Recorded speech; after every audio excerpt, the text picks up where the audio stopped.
जीवन में असंभव कुछ भी नहीं, जीवन में असंभव कुछ भी नहीं। जब जागो तभी सवेरा होता है। अगर आपको यह लगता है कि मैंने बहुत बुरे काम किए हैं और अब इन गलत कर्मों को कैसे सुधारूं, तो कोई विकल्प नहीं है। तो आपको गौतम बुद्ध के जीवन की यह कहानी जरूर सुननी चाहिए। एक दिन बुद्ध श्रावस्ती के एक ही गांव में भिक्षाटन के लिए पहुंचते हैं। तब बुद्ध गांव में देखते हैं कि पूरे गांव में सन्नाटा पसरा हुआ है। दूर दूर तक कोई व्यक्ति नजर नहीं आ रहा था। बुद्ध उस गांव के पहले द्वार पर जाते हैं और कहते हैं भिक्षाम देहि, परंतु भीतर से कोई बाहर नहीं आता। बुद्ध दूसरे घर की ओर जाते हैं, परंतु कोई दरवाजा नहीं खोलता। बुद्ध तीसरे घर की ओर भी चले जाते हैं, परंतु उस द्वार पर भी कोई बाहर नहीं आता। फिर अचानक से एक दरवाजा खुलता है, जिसमें से एक व्यक्ति बाहर निकलता है, जो जल्दी से बुद्ध का हाथ जोड़कर और उन्हें अपने घर के अंदर लेके चला जाता है और कहता है बुद्ध, परंतु इस समय आप यहाँ कैसे आए?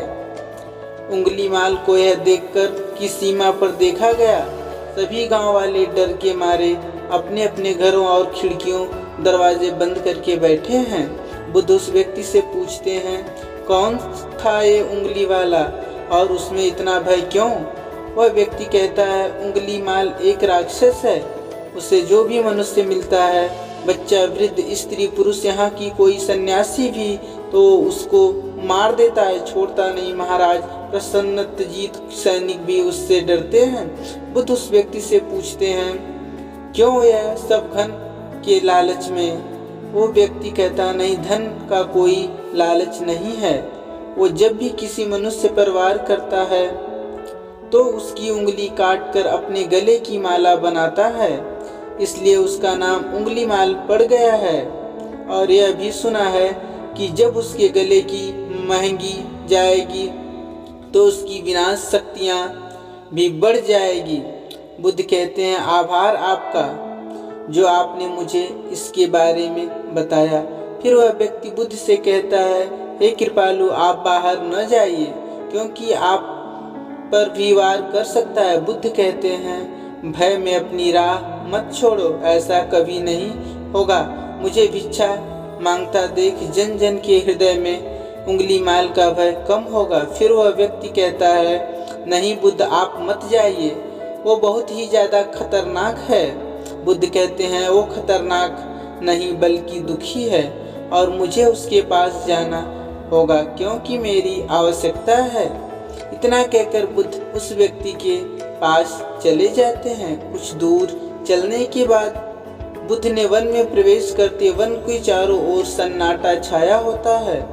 दूर दूर तक कोई मनुष्य नहीं दिखाई देता और ना ही कोई पशु पक्षी दिख रहा है, परंतु बुद्ध अपने मार्ग से आगे बढ़ते रहते हैं। अचानक बुद्ध के सामने उंगलीमाल खड़ा हो जाता है।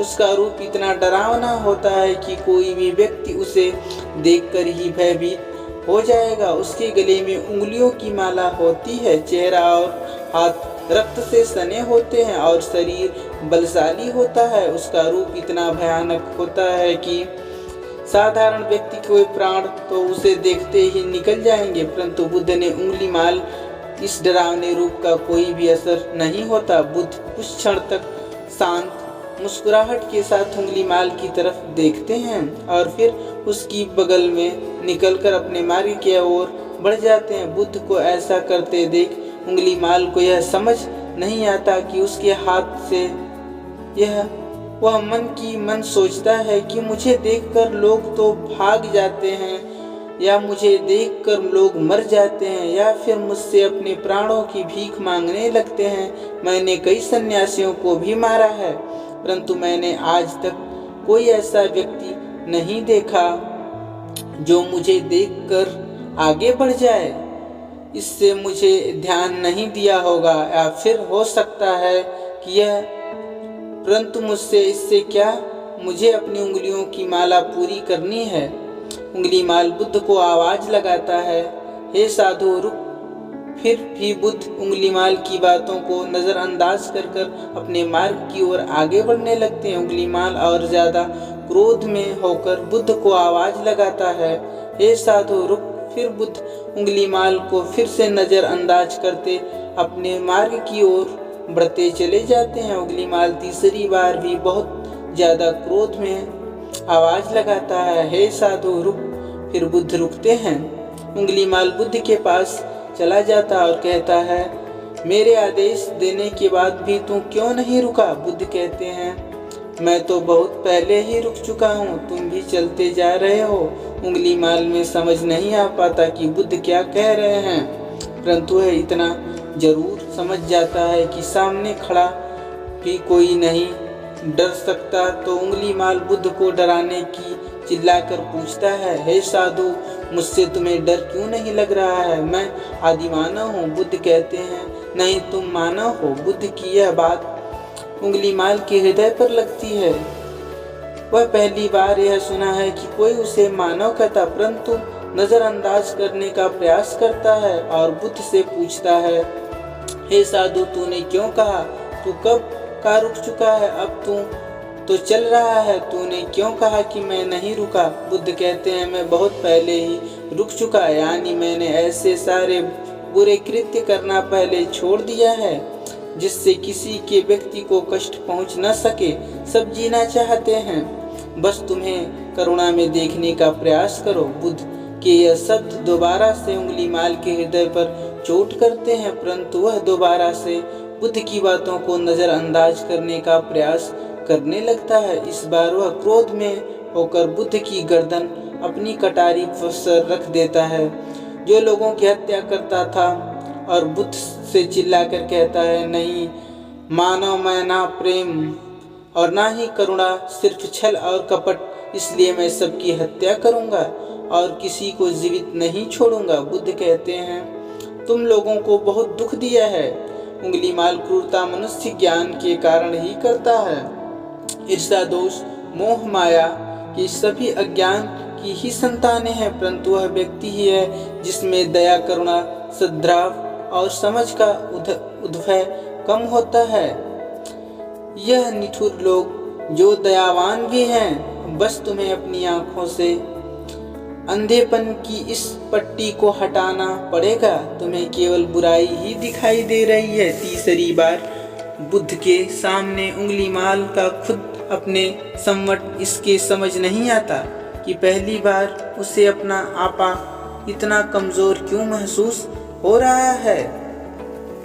क्रोध करने की प्रस्तुत कर रही है, वह बड़ी हिम्मत जुटाकर क्रोधित होने लगता है। बुद्ध कहते हैं, तुम और व्यक्तियों जैसे नहीं हो। बुद्ध हर व्यक्ति जैसा ही हूँ, बस जागृत हो और सिद्ध कर रहा हूँ कि तुम व्यक्ति के मेरा मार्ग क्रूरता है, दया में परिवर्तित करता है। उंगलीमाल तुम अपने पथ को क्यों नहीं छोड़ देते? रुक जाओ, तुम्हारे भीतर भी क्षमता है कि तुम दया करुणा के पथ पर चल सको। क्रोधित होने का नाटक क्यों कर रहे हो?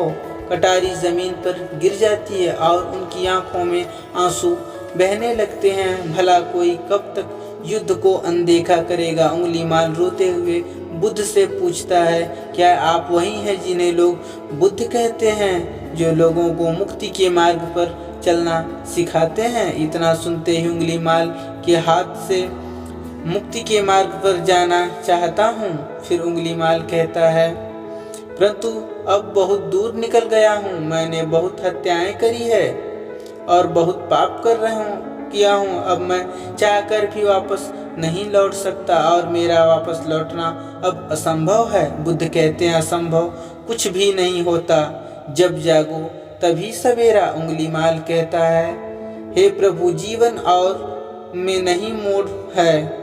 बुद्ध कहते हैं, तुम में इतनी चेतना है कि तुम जानते हो कि तुम्हें अब तक क्या किया और कैसे किया। इसका अर्थ यह है कि तुम जानते हो कि क्या अच्छा और क्या बुरा है। उंगलीमाल जिस दिन से तुमने अच्छा कार्य करना शुरू कर दिया, उसी दिन से तुम्हारा एक नया जीवन शुरू हो जाएगा। फिर उंगलीमाल कहता है, मैं किसी के अच्छे कार्य को क्यों न करूं, परंतु लोग मुझे उसी दृष्टि से देखेंगे और मुझे चैन से जीने नहीं देंगे। बुद्ध कहते हैं, उंगलीमाल, यदि तुम हिंसा का मार्ग छोड़ा तो मैं तुम्हें मार्ग दिखाऊंगा और तुम्हारा संरक्षण करूंगा और तुम्हें लोगों की घृणा से दूर करूंगा। बस पहला कदम तुम्हें ही उठाना पड़ेगा। उंगलीमाल पूछता है, क्या यह हो सकता है? बुद्ध कहते हैं, अवश्य हो सकता है। तुम असामान्य बुद्धि के व्यक्ति नहीं हो, तुम में भी बहुत ज्ञान है। उंगलीमाल रोते हुए बुद्ध के चरणों में गिर पड़ता है और कहता है, आपको वचन देता हूँ कि मैं सारे बुरे कृत्य करना छोड़ दूंगा और अपने पीछे करुणा के पथ पर चलना सीखूंगा। कृपा कर आप मुझे अपना शिष्य बना लीजिए। बुद्ध कहते हैं, मैं किसी को अपना शिष्य नहीं बनाता, बल्कि व्यक्ति स्वयं मेरे संग में जुड़ता है। उंगलीमाल उसी समय बुद्ध का भिक्षु बन जाता है और बुद्ध भिक्षु बनने के बाद उसका नाम रखा जाता और बुद्ध जैसा, और वह ठीक वैसा ही बन चुका था। जब अहिंसक भिक्षुओं के साथ एक गांव के भिक्षाटन के लिए जाता है तो वह गांव के कुछ लोग उनसे बदला लेने के लिए लाठी डंडों पीटने लगते हैं। तब यह बात बुद्ध को पता चलती है तो वे तुरंत उसे बचाने के लिए उसके पास पहुंचते हैं और अपने शरीर को उन लाठी डंडों के बीच में ले आते हैं और अहिंसक बुद्ध को देखकर वे गांव वाले डंडे और पत्थर मारना बंद कर देते हैं। सभी लोग बुद्ध से कहते हैं, बुद्ध, क्यों आप इस हत्यारे को उंगलीमाल की रक्षा कर रहे हो? न जाने कितने लोगों की जान ली हुई है इसने। बुद्ध कहते हैं, अब उंगलीमाल नहीं है, बल्कि इसका नाम अब अहिंसक है। यह सब आपकी लोगों की दया से हुआ। ऐसा आदमी कभी इंसानियत के रास्ते पर नहीं चलता, लेकिन इसका मार्ग अब बदल चुका है। बस लोग इसे अपनी पुरानी बातों को याद कर कर इस पर जुल्म ढाना नहीं छोड़ रहे हैं। तो क्या किसी को कोई इसे एक उंगली भी लगा सके? ये उसका हर वार खाता है। और क्या इसने आप पर कभी पलटकर यह ऐसा किया नहीं? क्या परिवर्तन आपको नहीं दिखा? आज इसने अपना लहू बहाकर अपने सारे बुरे कृत्य को निकाल दिया। आप लोगों द्वारा इतनी मार खाने के बाद भी इनकी आंखों से आपके लिए क्रोध नहीं है। क्या यह बदलाव आपको नहीं दिख रहा है? तब गांव वालों को यह बात समझ में आती है। उन गांव वालों में एक स्त्री कहती है, यह परिवर्तन मैंने स्वयं देखा है। तब बुद्ध कहते हैं, इंसान, आप में से कौन ऐसा है जो दूसरों को दुख देकर दूसरों की पीड़ा सहन करता हो? उसे हर प्रकार की सहायता प्रदान होता है।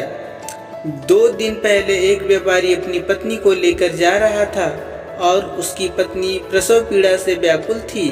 तब मैं पास में ही गुजर रही थी, इसलिए मैं भी दौड़ी दौड़ी गई। उस स्त्री की पीड़ा बढ़ती जा रही थी। घना जंगल होने के कारण उसे कहीं जाया नहीं जा सकता। तभी यह भिक्षु वहां पहुंचा और इसने पूछा कि स्त्री प्रसव पीड़ा के वक्त मैंने वन में हम कुछ कर भी नहीं पा रहे थे, कब क्या कष्ट भोगेगी, कहीं इसके बच्चे का प्राण न चला जाए। फिर भिक्षु मुझसे कहा कि ऐसा नहीं होगा, मैं अभी अपने गुरु के पास जाऊंगा, वे अवश्य ही कोई मार्ग दिखाएंगे। इतना कहकर भिक्षु दौड़कर वहां से चला गया। बुद्ध कहता है कि फिर व्यक्ति को अहिंसक मेरे और पैरों पर गिरकर मुझसे कहने लगा, बुद्ध, एक स्त्री गहन प्रसव पीड़ा में है और उसकी पीड़ा बढ़ती जा रही है, कहीं माँ बच्चे को कुछ हो न जाए। यह सुनकर बुद्ध ने कहा कि दौड़कर जाओ और उससे कहो, बहन, जिस दिन मेरा जन्म हुआ मैंने जानबूझ के किसी की प्राणों को कष्ट नहीं पहुंचाऊंगा।